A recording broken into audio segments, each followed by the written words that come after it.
সুপ্রিয় শিক্ষার্থীবৃন্দ, essential study এর পক্ষ থেকে তোমাদেরকে জানাই স্বাগতম।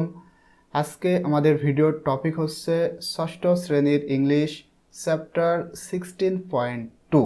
এখানে তিনটা প্রশ্ন রয়েছে। এখন আমি তোমাদের সাথে এই তিনটা প্রশ্নের অ্যান্সার শেয়ার করব এবং ইনশাআল্লাহ সুন্দর করে বুঝিয়ে দেওয়ার চেষ্টা করব। দেখো, এ নম্বরে যে প্রশ্নটা এখানে রয়েছে, বলা হচ্ছে are your findings safe for your environment. এখানে অ্যাকচুয়ালি ইয়োর হবে না, হবে ইউ, মানে are you findings safe for your environment, মানে তুমি কি তোমার যে পরিবেশ, এনভায়রনমেন্ট মানে কি পরিবেশ, পরিবেশটাকে সেফ মানে সুরক্ষা বা নিরাপদ হিসেবে খুঁজে পেয়েছো, প্রশ্ন করা হচ্ছে। ইফ ইয়েস, যদি খুঁজে পেয়ে থাকো, মানে তোমার পরিবেশটাকে যদি তুমি সেফ মানে নিরাপদ পেয়ে থাকো, হোয়াই, কিভাবে নিরাপদ পেয়েছো সেটা বলতে হবে। ইফ নট, এবং যদি নিরাপদ না হয়ে থাকে, মানে তোমার কাছে যদি তোমার এই পরিবেশটা নিরাপদ মনে না হয়, হোয়াই, কেন মনে হচ্ছে না, সেটাও তোমাকে বলতে হবে। তো এটার যে অ্যান্সার সেটা আমরা বলতে পারি নো, অর্থাৎ আমাদের যে পরিবেশ এটা আমরা কিন্তু নিরাপদ হিসেবে খুঁজে পাইনি। Most of the findings are not safe for the environment, মানে বেশিরভাগ ফলাফল যেটা আমরা খুঁজে পেয়েছি সেটা পরিবেশের জন্য নিরাপদ নয়। দ্য থিংস মানে যে জিনিসগুলো আমরা খুঁজে পেয়েছি, the things that are increasing in the environment are causing various environmental problems, মানে পরিবেশে যে জিনিসগুলি বাড়তেছে দিন দিন তা বিভিন্ন পরিবেশগত সমস্যা সৃষ্টি করছে।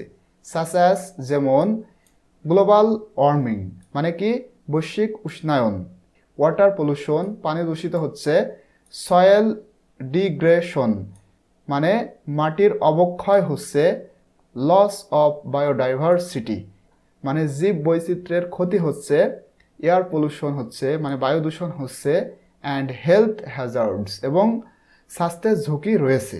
সুতরাং আমরা বলতে পারি যে পরিবেশের যে জিনিসগুলো আমরা খুঁজে পেয়েছি তা সেফ নয়। এরপরে বি নাম্বার প্রশ্নে বলা হচ্ছে ডু ইউ থিঙ্ক মানে তুমি কি মনে করো this change in your environment মানে তোমার পরিবেশে যে জিনিসগুলো পরিবর্তিত হচ্ছে ক্রিয়েটস প্রবলেমস, ক্রিয়েটস মানে সৃষ্টি করা, প্রবলেমস মানে সমস্যা, মানে তোমার পরিবেশের যে জিনিসগুলো পরিবর্তিত হচ্ছে এগুলা প্রবলেমস ক্রিয়েট করছে মানে সমস্যার সৃষ্টি করছে ফর ইয়োর হেলথ তোমার স্বাস্থ্যের জন্য, মানে তোমার স্বাস্থ্যের জন্য এই জিনিসগুলা ক্ষতিকর। ইফ ইয়েস, যদি তাই হয়, টেল অ্যাবাউট 2 or 3 প্রবলেমস, তাহলে 2টা অথবা 3টা সমস্যার কথা তোমাদের লিখতে হবে। তো এটার অ্যান্সারে আমাদের বলতে হবে ইয়েস, হ্যাঁ, this change in the environment creates many problems for human health, মানে পরিবেশের এই পরিবর্তন মানুষের স্বাস্থ্যের জন্য অনেক সমস্যার সৃষ্টি করে। সাম অফ দ্য প্রবলেমস আর, কিছু সমস্যার কথা এখানে তুলে ধরা হলো। তোমরা ইচ্ছা করলে এই প্রশ্নের অ্যান্সার তোমাদের মতো করেও লিখতে পারো। দেখো, প্রথম যে সমস্যার কথা আমি লিখেছি, West and plastic can contaminate মানে দূষণ করা, দ্য ওয়াটার সোর্সেস, ওয়েস্ট মানে কি বজ্র, অ্যান্ড প্লাস্টিক মানে ওয়েস্ট এবং প্লাস্টিক, বজ্র এবং প্লাস্টিক পানির উৎসকে দূষিত করতেছে, সয়েল মাটিকে দূষণ করতেছে, অ্যান্ড ফুড চেইন এবং খাদ্য শৃঙ্খলকে দূষিত করতেছে।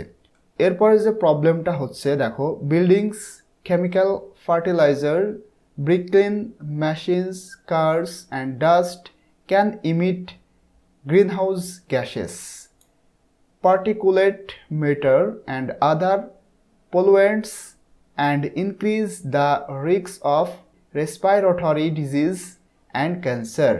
বিল্ডিং, রাসায়নিক সার, ইটের ভাটা, মেশিন, গাড়ি এবং ধুলো গ্রিনহাউস গ্যাস, কণা পদার্থ এবং অন্যান্য দূষক নির্গত করতে পারে এবং শ্বাসযন্ত্রের রোগ এবং ক্যান্সারের ঝুঁকি বাড়ায়।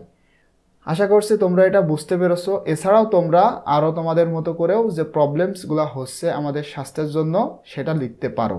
এরপরে দেখো, সি নাম্বারে যে প্রশ্নটা করা হচ্ছে, what can you do to protect your environment, এই যে এতগুলা প্রবলেম ক্রিয়েট হচ্ছে, এগুলাকে প্রোটেক্ট মানে প্রতিরোধ করার জন্য তুমি কি করতে পারো? টেল 2 or 3 অফ দেম, তাদের মধ্যে থেকে 2টা অথবা 3টা বলতে হবে, মানে লিখতে হবে। সুতরাং এটার অ্যান্সারে আমরা বলতে পারি দেয়ার আর ম্যানি অ্যাকশনস, মানে অনেক কাজ রয়েছে, দ্যাট যেটা we can take to protect our environment, আমাদের পরিবেশকে প্রোটেক্ট করার জন্য আমরা করতে পারি এমন অনেক কাজ রয়েছে। সাচ অ্যাজ, যেমন দেখো এখানে আমি 3টা দিয়েছি। রিডিউসিং, তোমরা ইচ্ছা করলে এটাও লিখতে পারো এবং তোমাদের মতো করেও লিখতে পারো। দেখো এখানে আমি প্রথমে যেটা বলেছি রিডিউসিং মানে কি? কমানো। Reducing the consumption and production of West and plastic, মানে বজ্র এবং প্লাস্টিকের ব্যবহার এবং উৎপাদন কমানো। অ্যান্ড ডিসপোজিং দেম প্রপারলি, এবং সঠিক জায়গায় এগুলা ফেলা। ডিসপোজিং মানে ছুঁড়ে ফেলা বা এগুলাকে নিষ্পত্তি করতে হবে সঠিক জায়গায়। অর রিসাইকেলিং দেম, এবং পুনরায় এগুলাকে ব্যবহার করতে হবে, মানে পুনর্ব্যবহার করা। এটার মাধ্যমে আমরা আমাদের পরিবেশকে প্রোটেক্ট করতে পারি। এরপরে বলা হচ্ছে promoting the use of renewable energy sources such as solar, wind and hydro power, মানে নবায়নযোগ্য শক্তির উৎস যেমন সৌর, বায়ু এবং জলবিদ্যুৎ ব্যবহারকে প্রসার করতে হবে। এরপরে যে মোস্ট ইম্পর্টেন্ট সেটা হচ্ছে প্লান্টিং মোর ট্রিজ, অধিক পরিমাণে বৃক্ষরোপণ মানে গাছ লাগানো। অ্যান্ড প্রিজার্ভিং মানে সংরক্ষণ। দ্য এক্সিস্টিং ফরেস্ট, মানে বিদ্যমান যে ফরেস্ট বন জঙ্গল রয়েছে সেগুলা প্রিজার্ভ করতে হবে। ওয়েটল্যান্ডস মানে জলাভূমি। And wild life habitats, wetlands মানে জলাভূমি এবং ওয়াইল্ড লাইফ হ্যাবিটেটস মানে বন্য প্রাণীর আবাসস্থল। এই সব জিনিসগুলো আমাদেরকে প্রিজার্ভ মানে সংরক্ষণ করতে হবে।